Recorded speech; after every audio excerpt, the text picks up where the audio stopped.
Baiklah,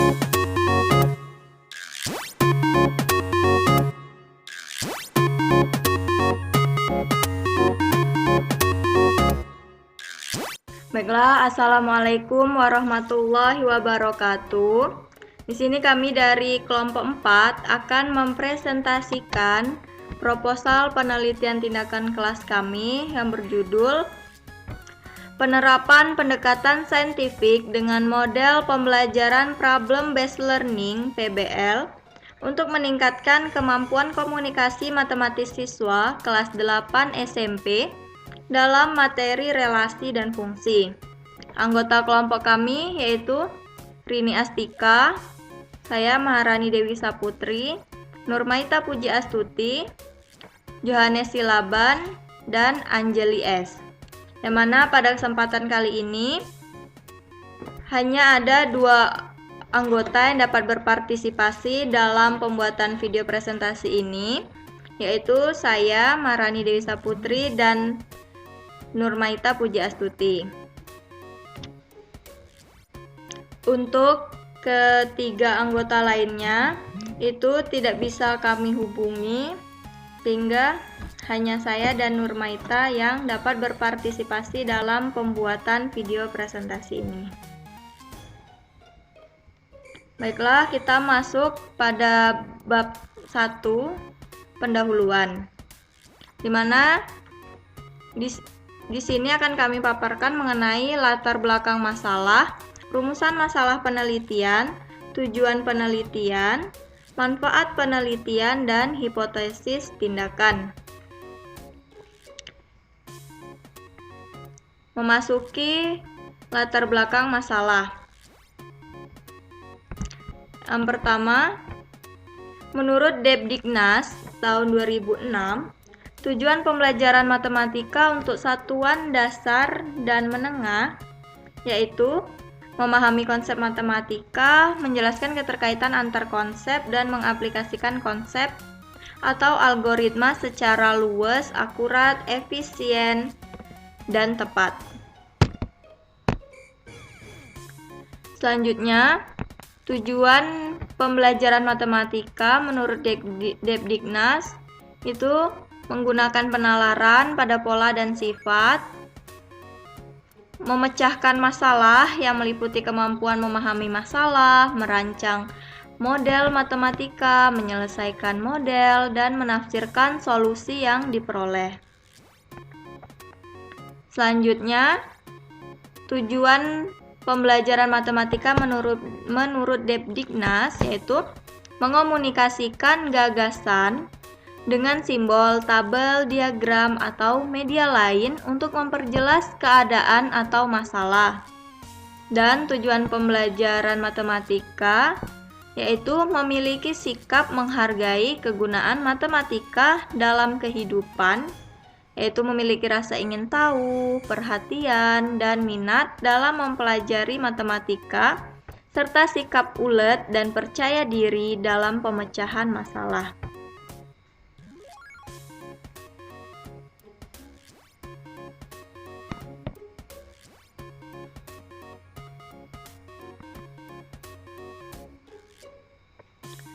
Yang kedua, kemampuan komunikasi matematis. Seperti yang kita ketahui bahwa matematika itu berfungsi untuk mengembangkan kemampuan berkomunikasi dengan menggunakan bilangan dan simbol-simbol, serta ketajaman penalaran yang dapat membantu memperjelas dan menyelesaikan permasalahan dalam kehidupan sehari-hari. Yang mana simbolisasi ini menjamin adanya komunikasi dan mampu memberikan keterangan untuk membentuk suatu konsep baru.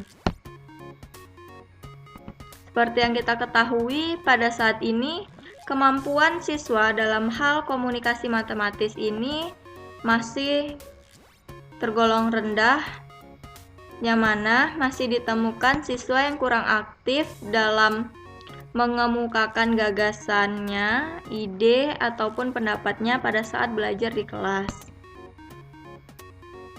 Berdasarkan pengalaman dari penulis ketika mengenyam pendidikan di sekolah menengah pertama, itu sebagian besar siswa merasa kurang percaya diri dalam menyampaikan gagasan atau ide-idenya.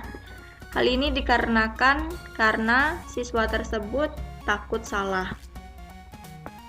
Selain itu, penyebab rendahnya dari komunikasi matematis ini itu dari gaya guru dalam mengajar, di mana guru lebih memfokuskan pada konsep-konsep matematika, yang mana guru memulai proses pembelajaran, kemudian guru menjelaskan konsep matematika dan memberikan contoh bagaimana mengerjakan suatu soal dan meminta siswa untuk mengerjakan soal yang sejenis yang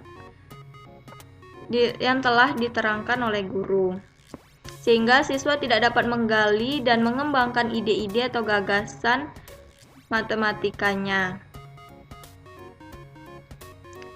Hal inilah yang menjadi penyebab dari kemampuan komunikasi matematika siswa yang rendah. Untuk mengatasi persoalan tersebut, kemampuan komunikasi matematis perlu dibiasakan dan ditingkatkan oleh siswa. Permasalahan tersebut diperkirakan dapat diatasi dengan menggunakan model PBL dan pendekatan saintifik. Yang mana dengan menggunakan model PBL dan pendekatan saintifik ini diharapkan dapat meningkatkan kemampuan komunikasi matematis siswa,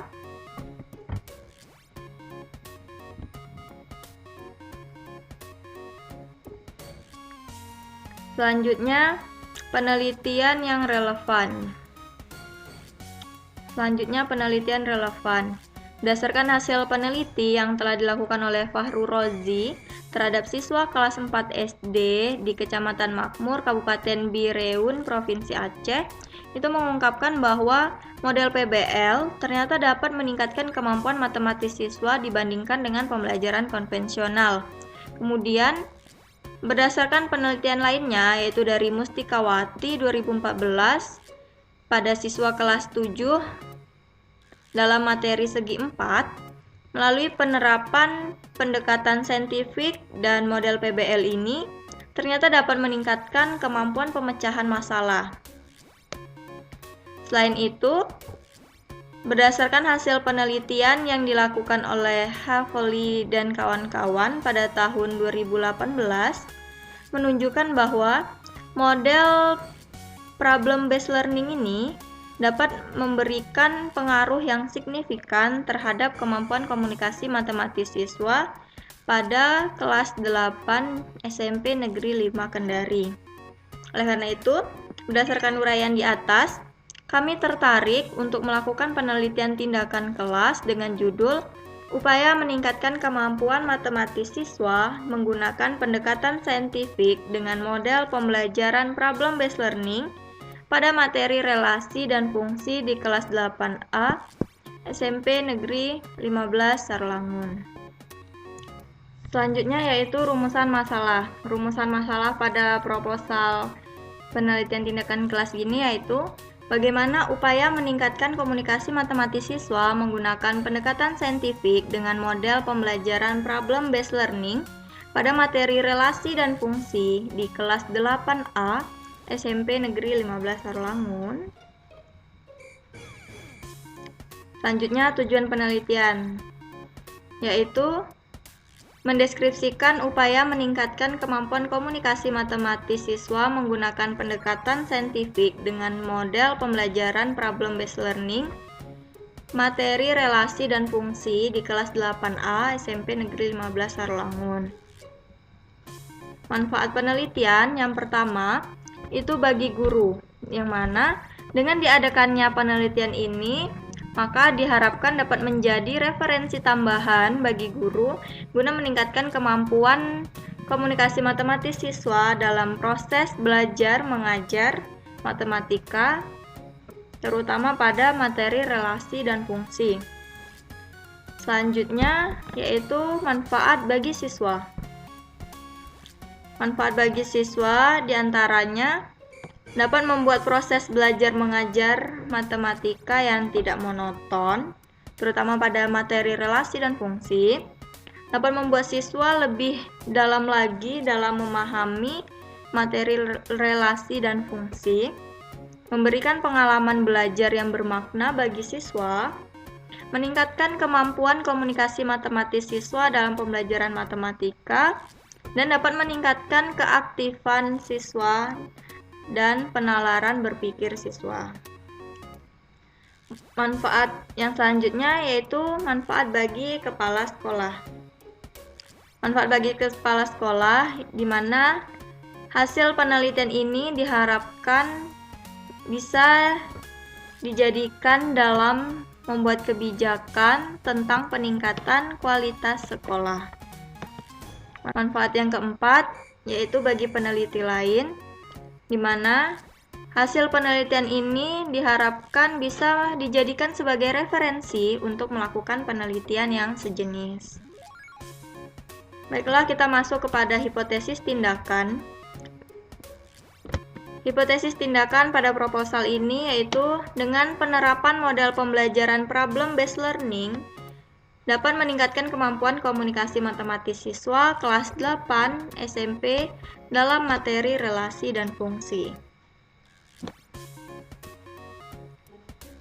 Baiklah, kita masuk pada bab 2 yaitu kajian pustaka.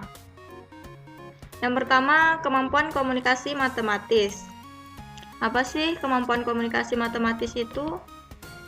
Di sini menurut Juerio 2008, komunikasi matematis itu merupakan alat bantu dalam transmisi pengetahuan matematika atau sebagai pondasi dalam membangun pengetahuan matematika. Sehingga komunikasi matematis itu adalah proses interaksi dalam kegiatan pembelajaran di mana siswa bisa saling menyampaikan ide-ide matematika baik secara tulisan yang meliputi keahlian membaca, mendengarkan, diskusi, menjelaskan, menulis, menginterpretasikan, dan mengevaluasi ide, simbol, istilah, serta informasi matematika. Selanjutnya, aspek komunikasi matematis. Menurut Barodi dalam Ansari 2009, ada 5 aspek komunikasi matematis, yaitu yang pertama ada representasi. Representasi itu ialah suatu bentuk dari hasil translasi suatu masalah atau ide dalam bentuk diagram atau model fisik ke dalam simbol atau kata-kata. Selanjutnya ada mendengar. Mendengar itu merupakan aspek penting dalam suatu diskusi, di mana siswa tidak akan berkomentar dengan baik apabila siswa tidak mampu mengambil intisari dari topik yang didiskusikan. Yang ketiga ada membaca. Membaca adalah aktivitas membaca teks secara aktif untuk mencari jawaban atas pertanyaan yang telah disusun. Bisa melalui buku atau sumber lainnya. Yang keempat, diskusi. Diskusi ini merupakan sarana untuk mengungkapkan dan merefleksikan pikiran, mendiskusikan suatu ide untuk menyelesaikan ketidakkonsistenan atau suatu keberhasilan kemurnian berpikir. Yang keempat adalah diskusi. Diskusi adalah proses untuk memperoleh informasi atau merupakan sarana untuk mengungkapkan dan merefleksikan pikiran, yaitu dengan mendiskusikan ide-ide atau gagasan yang dimiliki. Yang kelima, aspek kelima itu ada menulis. Selanjutnya yaitu pendekatan saintifik. Menurut Daryanto 2014, pendekatan saintifik itu adalah pendekatan yang menggunakan langkah-langkah serta kaidah ilmiah dalam proses pembelajaran. Jadi pendekatan saintifik ini dimaksudkan untuk memberi pemahaman kepada siswa untuk mengetahui, memahami, mempraktikkan apa yang sedang dipelajarinya itu secara ilmiah. Selanjutnya, Menurut petunjuk teknis pendekatan saintifik dalam kurikulum 2013, berdasarkan Permendikbud 81A tahun 2013, tahapan kegiatan pembelajaran dalam pendekatan saintifik itu yang pertama adalah mengamati. Apa itu mengamati? Mengamati itu merupakan kegiatan di mana guru memberi kesempatan pada siswa untuk melakukan pengamatan. Melakukan pengamatan melalui kegiatan melihat, menyimak, mendengar, dan membaca. Selanjutnya itu ada menanya. Menanya di sini dari kegiatan mengamati, nanti guru mengarahkan siswa untuk bertanya, untuk mengajukan pertanyaan tentang hasil pengamatan objek yang telah diamatinya pada tahap mengamati tadi. Yang ketiga itu ada mengumpulkan informasi. Mengumpulkan informasi ini merupakan tahapan tindak lanjut dari menanya tadi, yaitu mengumpulkan informasi ini siswa menggali dan mengumpulkan informasi dari berbagai sumber melalui berbagai cara. Selanjutnya, mengasosiasikan. Pada tahap mengasosiasikan ini, informasi yang diperoleh pada saat siswa mengumpulkan informasi tadi, kemudian siswa mengasosiasikannya, yaitu memproses informasi tadi untuk menemukan keterkaitan antara satu informasi dengan informasi lainnya. Kemudian nanti siswa bahkan mengambil berbagai kesimpulan dari pola yang ditemukannya tersebut. Tahap yang kelima yaitu mengkomunikasikan. Mengkomunikasikan sini adalah kegiatan menuliskan atau menceritakan apa yang ditemukan dalam kegiatan mencari informasi tadi, kegiatan mengasosiasi, dan sampai hingga menemukan polanya.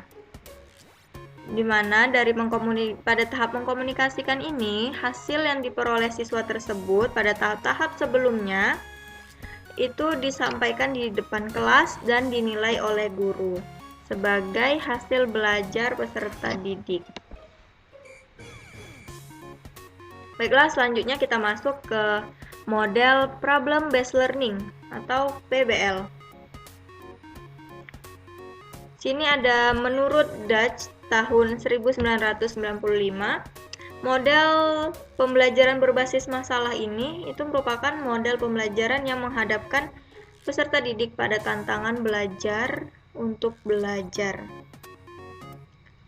Finkel dan Thorpe tahun 1995 juga mengemukakan bahwa model pembelajaran berbasis masalah ini atau PBL itu merupakan model pembelajaran yang dapat membangun sekitar suatu masalah nyata dan kompleks yang secara alami memerlukan pemeriksaan, panduan informasi dan refleksi, membuktikan hipotesis sementara dan diformulasikan untuk dicarikan kebenaran atau solusinya.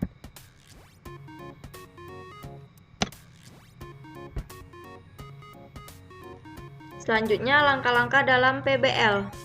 Yang pertama, orientasi siswa pada masalah. Pada tahap ini, guru itu menjelaskan tujuan pembelajaran, menjelaskan alat atau bahan yang dibutuhkan. Kemudian guru juga mengajukan fenomena ataupun guru dapat mendemonstrasikan atau bercerita untuk memunculkan masalah. Guru memberi motivasi siswa untuk terlibat dalam pemecahan masalah yang dipilih. Selanjutnya tahap kedua itu mengorganisasi siswa untuk belajar. Selanjutnya tahap yang kedua itu mengorganisasikan siswa untuk belajar. Pada tahap ini guru membantu siswa untuk mendefinisikan dan mengorganisasi tugas belajar yang berhubungan dengan masalah tersebut. Tahap yang ketiga yaitu membimbing penyelidikan individual maupun kelompok. di mana guru mendorong siswa untuk mengumpulkan informasi, melaksanakan pengamatan untuk mendapatkan penjelasan dan pemecahan masalah. Pada tahap keempat, mengembangkan dan menyajikan hasil karya, di mana guru di sini membantu siswa dalam merencanakan dan menyiapkan karya yang sesuai seperti laporan atau video dan model, serta membantu mereka untuk berbagi tugas dengan temannya. Yang kelima, langkah kelima ada menganalisis dan mengevaluasi proses pemecahan masalah. Pada tahap ini, guru berperan untuk membantu siswa dalam melakukan refleksi ataupun evaluasi terhadap penyelidikan mereka dan proses-proses yang mereka gunakan. Selanjutnya kita masuk pada materi relasi. Apa itu relasi? Relasi merupakan relasi dari himpunan A ke B, itu adalah hubungan yang memasangkan anggota-anggota himpunan A dengan anggota-anggota himpunan B.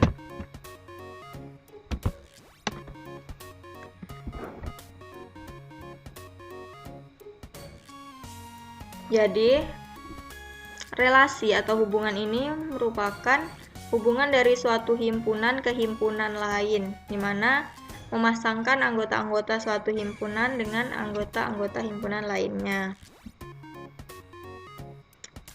Relasi dapat dinyatakan dengan 3 cara, yaitu dengan diagram panah, diagram kartesius, dan himpunan pasangan berurutan. Sama dengan diagram panah. Ini kami sajikan contoh diagram panahnya. Yang kedua, diagram kartesius. Dari diagram panah ini bisa dibentuk ke dalam diagram kartesius. Yang ketiga, himpunan pasangan berurutan. Dari diagram panah dan diagram kartesius ini bisa dijabarkan atau diuraikan jadi seperti ini.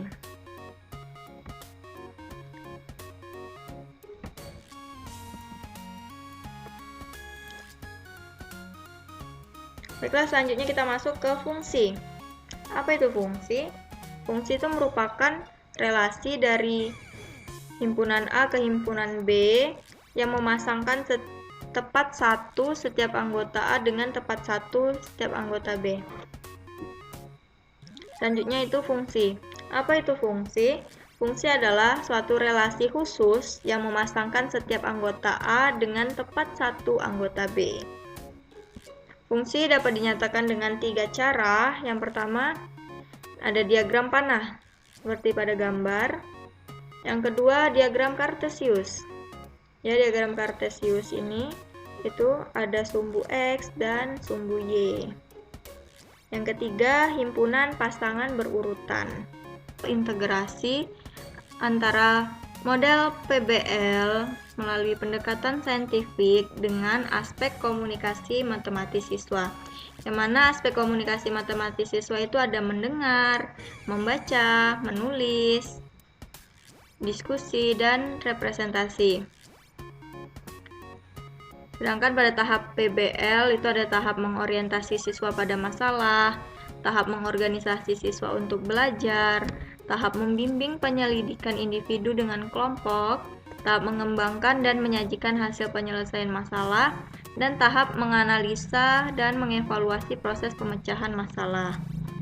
Sedangkan untuk sintak pendekatan saintifik itu ada mengamati, menanya, mengumpulkan data atau mengumpulkan informasi, mengasosiasi, dan mengkomunikasikan. Untuk integrasi antara aspek komunikasi matematis ini dengan model PBL melalui pendekatan saintifik ini,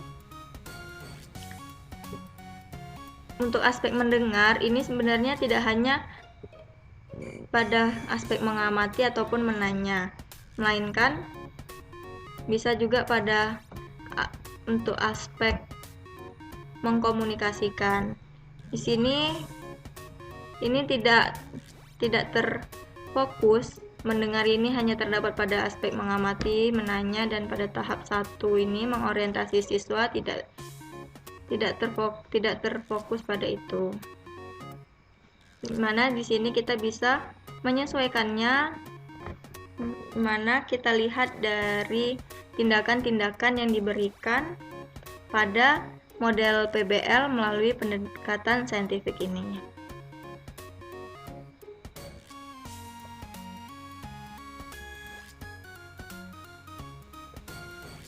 Baiklah, sekian dari saya.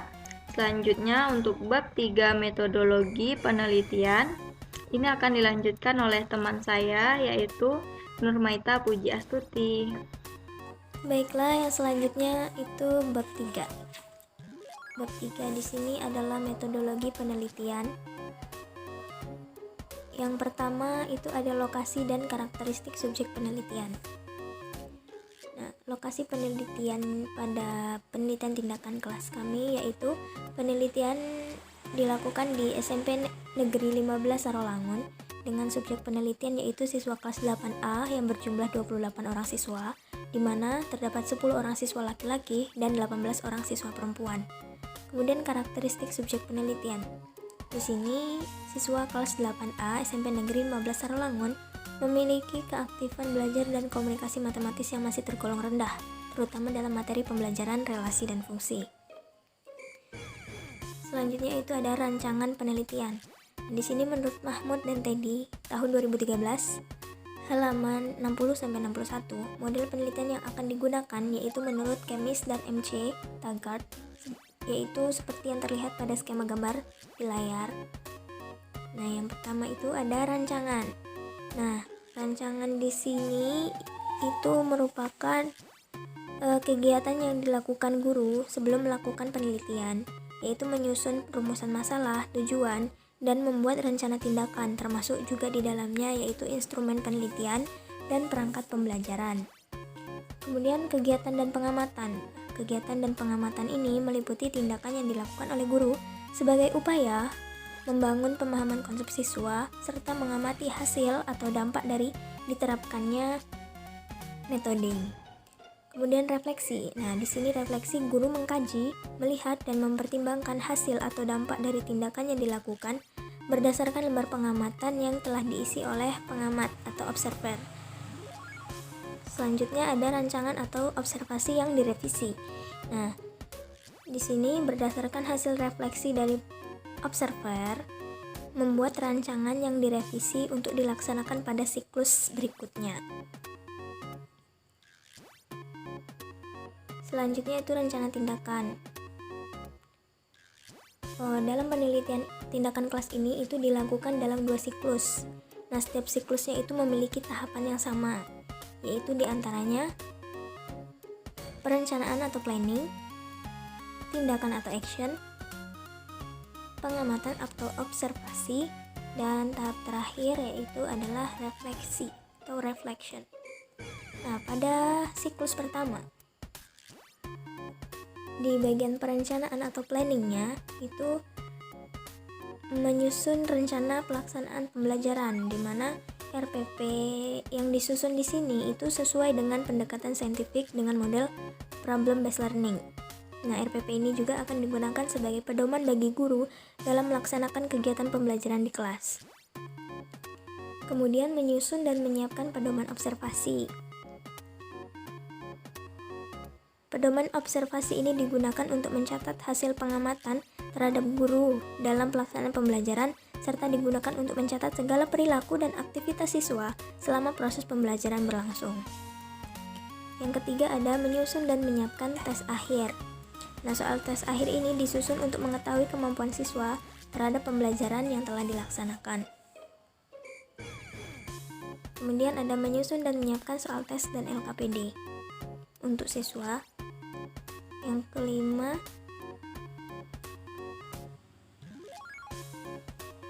menetapkan observer sebanyak 2-3 orang yang memahami tentang lembar observasi. Nah, masing-masing observer ini nanti mempunyai tugas yaitu untuk mengamati aktivitas guru dan juga siswa ketika pembelajaran berlangsung. Tahap selanjutnya pada siklus 1 yaitu tindakan atau action. Nah, tindakan yang dilakukan yaitu dengan penerapan pendekatan saintifik dengan model problem based learning. Pada pendahuluan. Nah, pada pendahuluan itu terjadi orientasi, motivasi, dan juga persepsi. Nah, pada bagian orientasi itu seperti pembukaan di awal, guru masuk ke kelas dengan mengucapkan salam, kemudian menyuruh siswa untuk berdoa, terus kemudian melakukan pengecekan absensi untuk para siswa. Nah, kemudian masuk kepada motivasi. Nah, di sini guru bisa menyampaikan tujuan pembelajaran, kemudian manfaat dari pembelajaran tersebut dilakukan. Nah, di sini pembelajarannya materinya mengenai fungsi dan relasi dan fungsi.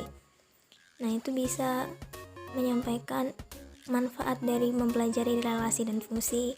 Nah, kemudian pada persepsi di sini guru mengaitkan materi yang akan dipelajari dengan pengetahuan sebelumnya yang berkaitan dengan materi dari relasi fungsi, seperti misalnya himpunan. Kemudian masuk kepada tahap kegiatan inti. Nah, di sini pada kegiatan inti untuk sintaks dari pendekatan saintifiknya yaitu mengamati. Nah, pada mengamati ini terjadi orientasi siswa terhadap masalah, yaitu yang dimana itu merupakan aspek dari model problem based learning. Nah, kegiatannya itu guru membagi siswa ke dalam beberapa kelompok kecil yang terdiri dari 3-4 orang siswa. Kemudian guru memberikan LKPD kepada siswa yang dimana LKPD tersebut berisi permasalahan terkait fungsi. Dan selanjutnya siswa diminta untuk membaca dan mengamati permasalahan tersebut secara kelompok. Nah, nanti pada tahap ini memunculkan aspek komunikasi matematis, yaitu membaca. Kemudian untuk sintak yang kedua pada pendekatan saintifik yaitu menanya. Kegiatannya yaitu peserta didik didorong untuk mengajukan pertanyaan terkait masalah yang diamati. Kemudian apabila tidak ada peserta didik yang bertanya, maka guru akan memberikan pertanyaan awal atau pertanyaan pancingan agar para siswa itu terpancing untuk bertanya juga. Nah, di sini terjadi aspek komunikasi matematis yaitu mendengar. Kemudian di sini selanjutnya yaitu sintak pada pendekatan saintifik ada mengumpulkan data. Nah, di sini juga terjadi tahap kedua yaitu mengorganisasi siswa untuk belajar pada model problem based learning. Nah, kegiatannya yaitu peserta didik didorong untuk mencari dan menuliskan semua informasi pada permasalahan fungsi mengenai fenomena dalam kehidupan sehari-hari tentang fungsi pada LKPD. Nah, di sini itu muncul aspek dari kemampuan komunikasi matematis yaitu membaca. Selanjutnya itu guru mendorong siswa agar bekerja sama dan bertukar pikiran atau informasi dalam kelompok. Nah, disinilah muncul aspek komunikasi matematis yaitu diskusi. Selanjutnya, sintak pada pendekatan saintifiknya ada mengasosiasi. Nah, di sini juga terjadi tahap ketiga yaitu membimbing penyelidikan individu dengan kelompok pada model problem based learning. Yang kegiatannya yaitu peserta didik melakukan kegiatan mengolah informasi terkait permasalahan yang diberikan. Nah, di sini peserta didik menyatakan fungsi dari permasalahan yang tercantum dalam LKPD. Kemudian peserta didik menyajikan fungsi dalam bentuk tabel, grafik, dan diagram panah serta himpunan pasangan berurutan.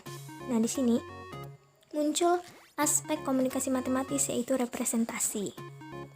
Selanjutnya, kegiatannya yaitu guru berkeliling mencermati siswa bekerja dan menemukan berbagai kesulitan yang dialami kelompok, serta memberikan kesempatan kepada kelompok untuk bertanya kembali tentang hal-hal yang belum dipahami, serta mengarahkan peserta didik yang menggambarkan grafik, tabel, dan diagram panah yang belum sesuai seperti perintah pada LKPD yang diberikan. Nah, di sini juga masih memunculkan aspek komunikasi matematis yaitu representasi. Nah, selanjutnya sintak dari pendekatan saintifiknya yaitu adalah mengkomunikasikan. Nah, pada tahap mengkomunikasikan ini juga terjadi tahap keempat, yaitu mengembangkan dan menyajikan hasil penyelesaian masalah dari model problem based learning. Nah, kegiatannya itu siswa menyiapkan hasil diskusi kelompok secara rinci dan sistematis. Nah, di sini itu muncullah aspek komunikasi matematis, yaitu menulis. Kegiatan selanjutnya, guru meminta perwakilan anggota salah satu kelompok mempresentasikan hasil diskusinya di depan kelas dengan menggunakan alat peraga berupa diagram kartesius, tabel, dan diagram panah yang telah disiapkan oleh guru sebelumnya.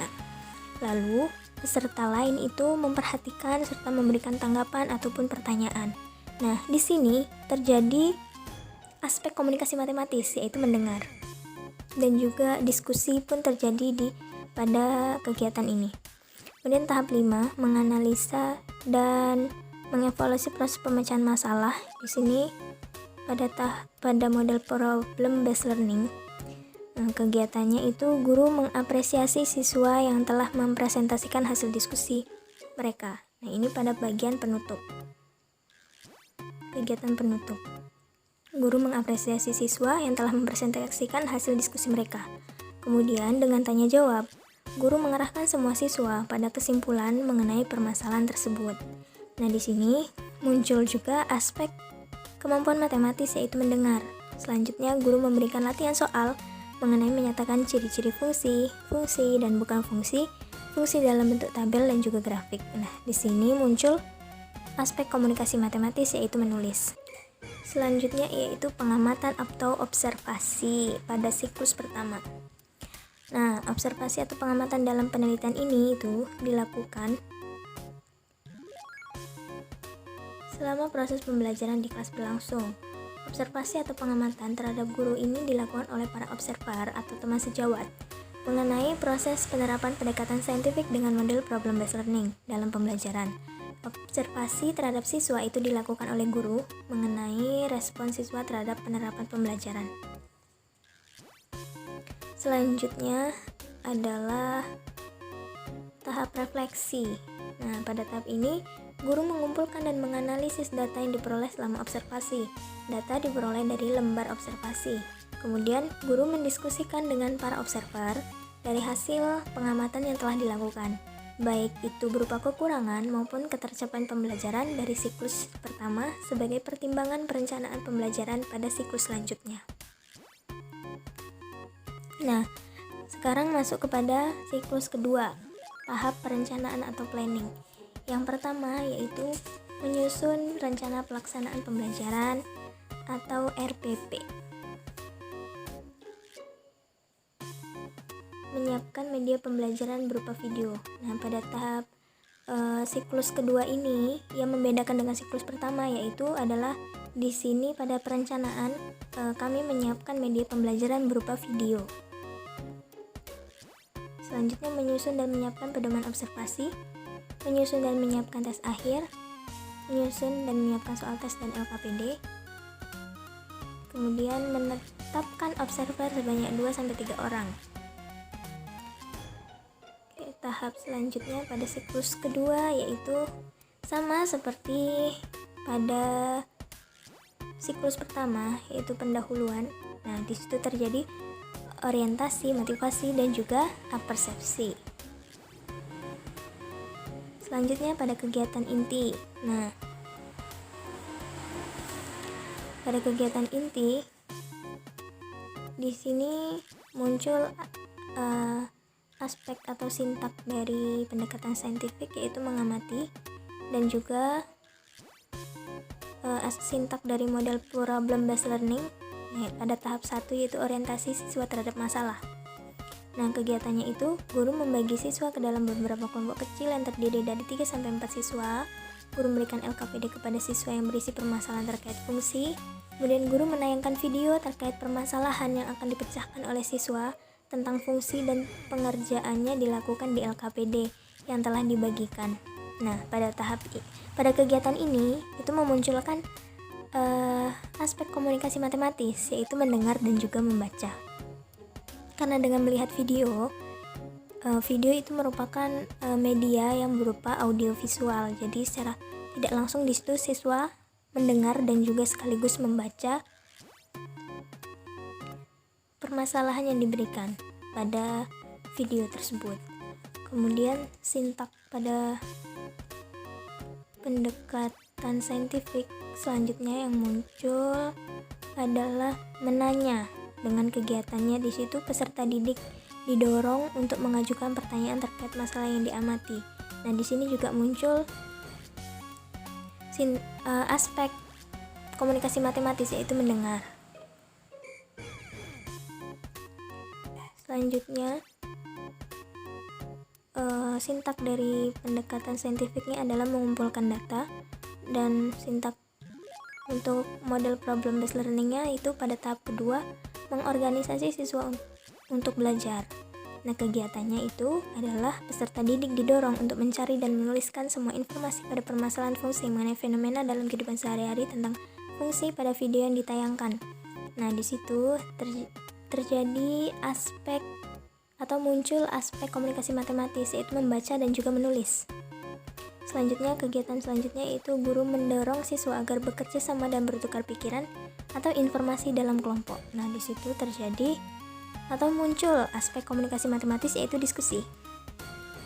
Selanjutnya adalah aspek pendekatan saintifik, yaitu mengasosiasi. Nah, dan juga aspek model problem based learningnya itu pada tahap 3 membimbing penyelidikan individu dengan kelompok. Kegiatannya yaitu peserta didik melakukan kegiatan mengolah informasi terkait permasalahan tersebut, yaitu dengan dimana peserta didiknya itu menyatakan domain, kodomain, dan rank dalam fungsi dari permasalahan yang terdapat dalam video. Nah, peserta didik menyajikan domain, kodomain, dan rank dalam fungsi. Nah, di sini memunculkan aspek komunikasi matematis, yaitu representasi. Selanjutnya, guru berkeliling mencermati siswa bekerja dan menemukan berbagai kesulitan yang dialami kelompok, serta memberikan kesempatan kepada kelompok untuk bertanya terkait hal-hal yang belum dipahami, serta mengarahkan peserta didik untuk menyatakan domain, kodomain, dan rank berdasarkan permasalahan yang disajikan di dalam video ke dalam fungsi. Nah, di sini terjadi aspek komunikasi matematis, yaitu mendengar dan juga representasi. Selanjutnya, sintak untuk pendekatan saintifiknya adalah mengkomunikasikan, dan sintak untuk model problem based learningnya adalah tahap 4 mengembangkan dan menyajikan hasil penyelesaian masalah. Di sini kegiatannya itu ada siswa menyiapkan hasil diskusi kelompok secara rinci dan sistematis. Nah, di sini muncul aspek komunikasi matematis, yaitu menulis. Selanjutnya, yaitu guru meminta perwakilan anggota salah satu kelompok untuk mempresentasikan hasil diskusinya di depan kelas. Dan peserta lain itu diminta untuk memperhatikan serta memberikan tanggapan ataupun pertanyaan kepada perwakilan yang menyajikan atau mempresentasikan hasil diskusi kelompoknya tadi. Nah, di sini terjadi komunikasi matematis, yaitu mendengar. Nah, selanjutnya yaitu adalah kegiatan penutup. Nah, kegiatan penutup. Di sini muncul tahap atau sintak dari model problem based learning, yaitu tahap 5, menganalisa dan mengevaluasi proses pemecahan masalah. Nah, kegiatan yang terjadi itu guru mengapresiasi siswa yang telah mempresentasikan hasil diskusi mereka. Kemudian dengan tanya jawab, guru mengarahkan semua siswa pada kesimpulan mengenai permasalahan yang disajikan sebelumnya. Nah, di sini muncul aspek komunikasi matematis, yaitu mendengar. Nah, selanjutnya itu guru memberikan latihan soal mengenai menyatakan domain, kodomain, dan rank ke dalam fungsi.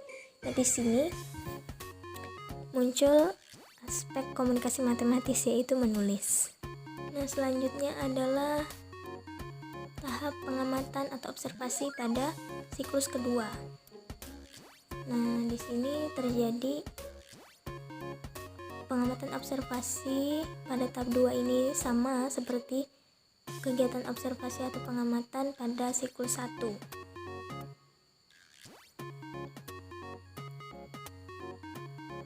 Selanjutnya ada refleksi. Nah, pada tahap ini guru mengumpulkan dan menganalisis data yang diperoleh selama observasi pada siklus 2. Kemudian guru mendiskusikannya dengan para observer dari hasil pengamatan yang telah dilakukan pada siklus 2, baik berupa kekurangan maupun ketercapaian pembelajaran dari siklus tersebut. Selanjutnya yaitu adalah pengumpulan data. Di sini data mengenai kemampuan komunikasi matematis siswa itu diambil dari penilaian hasil belajar dengan menggunakan tes tertulis. Evaluasi yang diberikan kepada siswa setelah mengikuti satuan bahasan tertentu, setelah menyelesaikan materi tertentu. Setelah mengetahui ketercapaian tujuan instruksional, pemberian tes ini dilakukan 2 kali, yaitu sebelum proses pembelajaran, yaitu pretest, dan juga sesudah proses pembelajaran atau post-test. Nah, soal tes yang digunakan dalam penelitian ini adalah tes tertulis dalam bentuk esai. Instrumen yang berupa tes dapat digunakan untuk mengukur kemampuan dasar dan pencapaian hasil belajar. Kemudian data tentang aktivitas siswa dan guru dalam pembelajaran diperoleh dengan menggunakan lembar observasi. Nah, lembar observasi ini disusun berdasarkan aspek-aspek yang akan diteliti dalam penelitian ini. Lembar observasi ini berisi pedoman observasi atau pengamatan peserta proses. Maksud saya berisi mengenai pedoman observasi mengenai proses pembelajaran. Lembar observasi juga digunakan untuk mengevaluasi setiap tindakan agar kegiatan observasi tidak terlepas dari isi dan tujuan penelitian. Dalam hal ini, aspek-aspek yang menjadi titik tekan observasi adalah bagaimana pelaksanaan pembelajaran dengan pendekatan saintifik model PBL dan hambatan-hambatan yang terjadi selama pembelajaran. Data tentang respon siswa dan guru terhadap proses pembelajaran dengan menggunakan catatan anekdotal. Nah, catatan anekdotal ini itu bisa yang dicatat itu bisa berupa pengamatan tentang aspek pembelajaran di kelas, suasana kelas, pengelolaan kelas, interaksi guru dengan siswa, interaksi siswa dengan siswa, dan beberapa aspek lainnya yang dapat dicatat sebagai catatan anekdotal yang tidak tersedia dalam pedoman atau lembar observasi kegiatan pembelajaran. Selanjutnya, data tentang refleksi diri serta perubahan-perubahan yang terjadi di kelas diambil dari catatan dan hasil diskusi peneliti dengan kolaborator.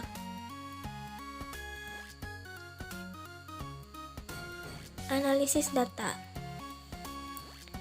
Nah, analisis data hasil observasi pelaksanaan pembelajaran.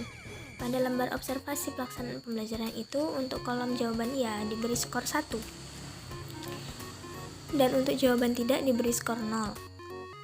Persentase keterlaksanaan pembelajaran itu dihitung menggunakan rumus P1 sama dengan jumlah skor dibagi jumlah butir kegiatan dikali 100%. Di mana P1-nya di sini yaitu merupakan persentase dari keterlaksanaan pembelajaran. Nah, di sini apabila persentase keterlaksanaan pembelajarannya itu lebih besar atau sama dengan 80%, nah kriterianya di sini adalah sangat baik. Apabila persentase keterlaksanaan pembelajarannya itu lebih besar atau sama dengan 60% dan lebih kecil dari 80%, maka itu termasuk kriteria yang baik. Apabila presentasi keterlaksanaan pembelajaran itu lebih besar atau sama dengan 40% dan lebih kecil dari 60%, itu termasuk pada kriteria cukup. Dan apabila presentasi keterlaksanaan pembelajarannya itu lebih kecil dari 40%, maka itu termasuk pada kriteria kurang.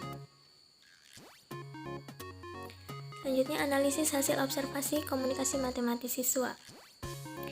Hasil observasi mengenai kemampuan komunikasi matematis siswa dalam pembelajaran matematika dianalisis dengan langkah-langkah yang pertama. Masing-masing butir pernyataan dikelompokkan sesuai dengan aspek komunikasi matematis. Nah, aspek komunikasi matematisnya itu ada representasi, mendengar, membaca, diskusi, dan juga menulis. Selanjutnya, berdasarkan pedoman observasi yang telah dibuat, dihitung jumlah skor setiap butir pernyataan sesuai dengan hasil pengamatan. Nah, kemudian menghitung persentase total skor butir pernyataan yang diperoleh pada setiap aspek komunikasi matematis yang diamati. Selanjutnya, yaitu menghitung persentase seluruh aspek kemampuan komunikasi matematis siswa dengan cara menghitung rata-rata persentase dari seluruh aspek kemampuan komunikasi matematis yang diperoleh. Nah, di sini P2-nya itu adalah persentase total skor setiap aspek komunikasi matematis. Nah, apabila P2-nya itu lebih besar dari 87,5%, maka dia termasuk kriteria yang sangat baik. Nah, kemudian apabila P2-nya lebih besar dari 75% dan lebih kecil atau sama dengan 87,5%, itu termasuk pada kriteria baik. Kemudian apabila P2-nya lebih besar atau lebih besar dari 62,5% dan lebih kecil atau sama dengan 75%, termasuk pada kriteria cukup. Kemudian apabila P2-nya itu lebih besar dari 50% dan lebih kecil atau sama dengan 62,5%, maka termasuk kepada kriteria kurang. Selanjutnya, apabila P2-nya itu lebih kecil atau sama dengan 50%, maka termasuk kepada kriteria kurang baik.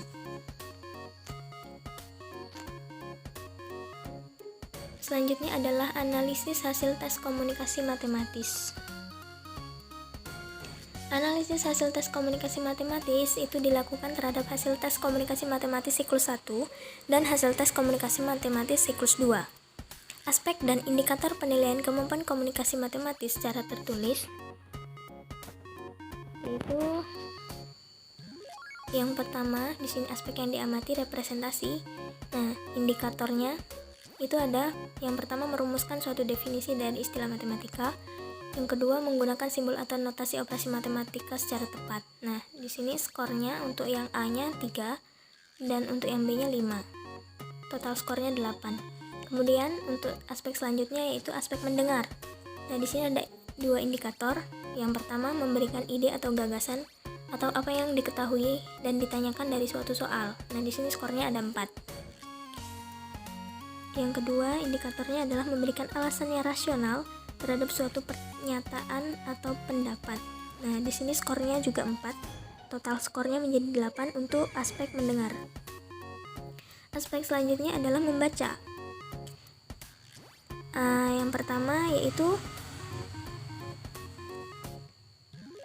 adalah indikatornya menjelaskan gambar, grafik, tabel, atau kalimat matematika ke dalam uraian yang kontekstual dan sesuai. Di sini skornya adalah 9. Kemudian yang kedua adalah menyajikan permasalahan kontekstual ke dalam bentuk gambar, grafik, tabel, atau aljabar. Nah, di sini skornya 5, sehingga total skor pada aspek membaca adalah 14. Selanjutnya yaitu diskusi dan menulis. Aspek diskusi dan menulis. Di sini ada 3 indikator. Yang pertama membuat prediksi atas hubungan antar konsep matematika. Di situ skornya ada 3. Kemudian indikator yang kedua menyampaikan ide, situasi atau relasi matematika dengan gambar, grafik, tabel, aljabar, atau kalimat secara jelas. Nah, di sini skornya 5. Kemudian indikator yang ketiga yaitu membuat soal atau pertanyaan atas materi yang dipelajari sekaligus menyelesaikannya secara runtut. Di sini skornya 10, sehingga total skor dari aspek diskusi dan menulis adalah 18, sehingga skor totalnya itu adalah 48.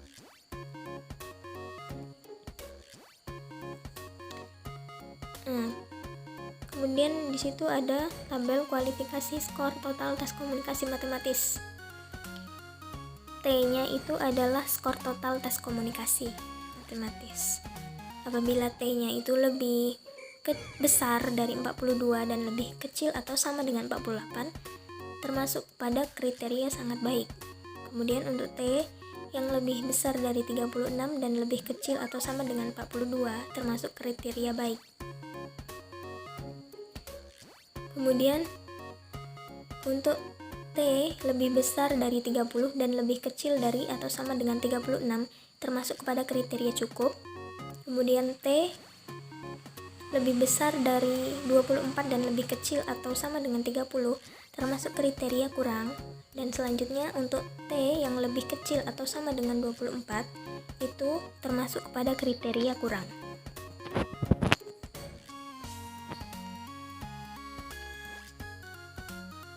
Selanjutnya ada indikator kinerja atau keberhasilan. Adapun kriteria keberhasilan yang digunakan dalam penelitian ini adalah yang pertama, penelitian ini dinyatakan berhasil jika hasil observasi aktivitas guru dan siswa sekurang-kurangnya berkategori baik minimal 75%. Yang kedua, penelitian ini dinyatakan berhasil jika rata-rata skor total kemampuan komunikasi matematis di dalam kelas tersebut meningkat menjadi lebih besar dari 36.